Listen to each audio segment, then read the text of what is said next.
Okay, now we're going to now I'm going to show you another method to solve a quadratic if you're not great at factoring. All right, so here, let me cover this up for just a moment. It's called completing the square.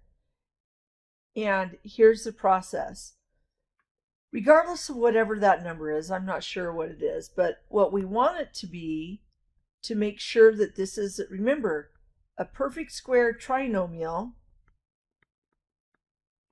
will factor to a binomial squared. And if a binomial is squared,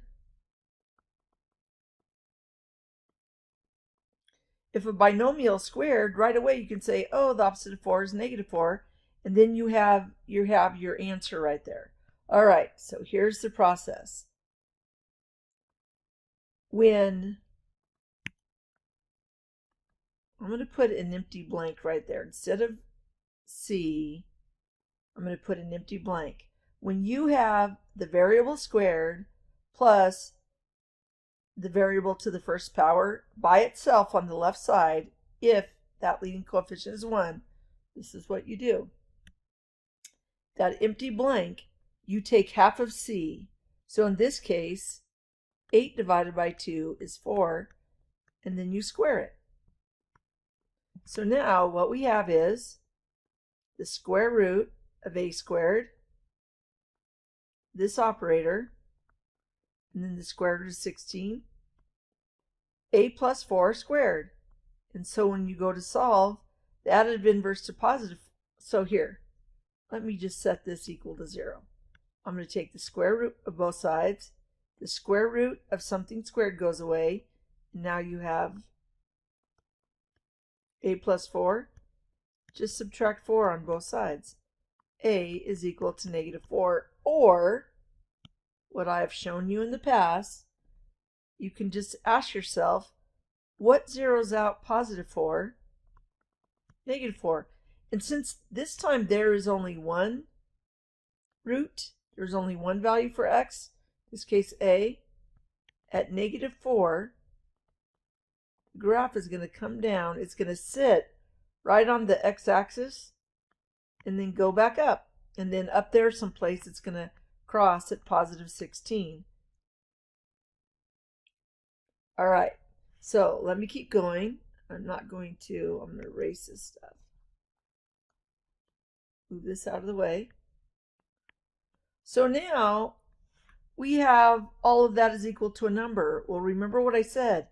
If you can get this k squared minus the 2k plus blank, then you can complete the square. So what we're going to do is add a 14. So on the other side of the equal sign, we now have 24. Now you can do the opposite of C, I'm sorry, half of B, so -2 divided by 2, that's half. Half of -2 is -1. -1 squared is 1. So now we add 1 to both sides. So we have just completed this square. It will factor to a binomial squared. The square root of k squared is k. The square root of 1 is 1. And then you take that first operator. 24 plus 1 is 25. And now we can take the square root. Now, on the right side, when you take the square root of 25, remember we're dealing with quadratics. Square roots have two options, positive or negative, because remember, -5 times -5 equals +25, and +5 times +5. So when we take the square root on the left side, we get both positive and -5. Now, I mean on the right side. On the left side, this square root of this squared cancels, and what we have is k subtract 1. So we just add 1 to both sides. So k is equal, well, 1 subtract 5 is -4, and 1 plus 5 is 6. So if we were to graph this, this would be negative. Here, let's do it this way.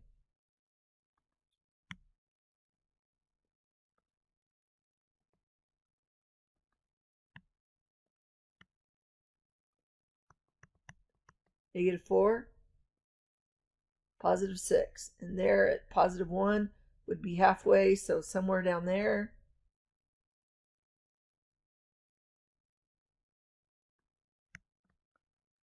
So that's what completing the square does. Sometimes it's simpler for some people rather than doing the quadratic or the factoring. Sometimes it's easier to complete the square. All right, that's it for this one.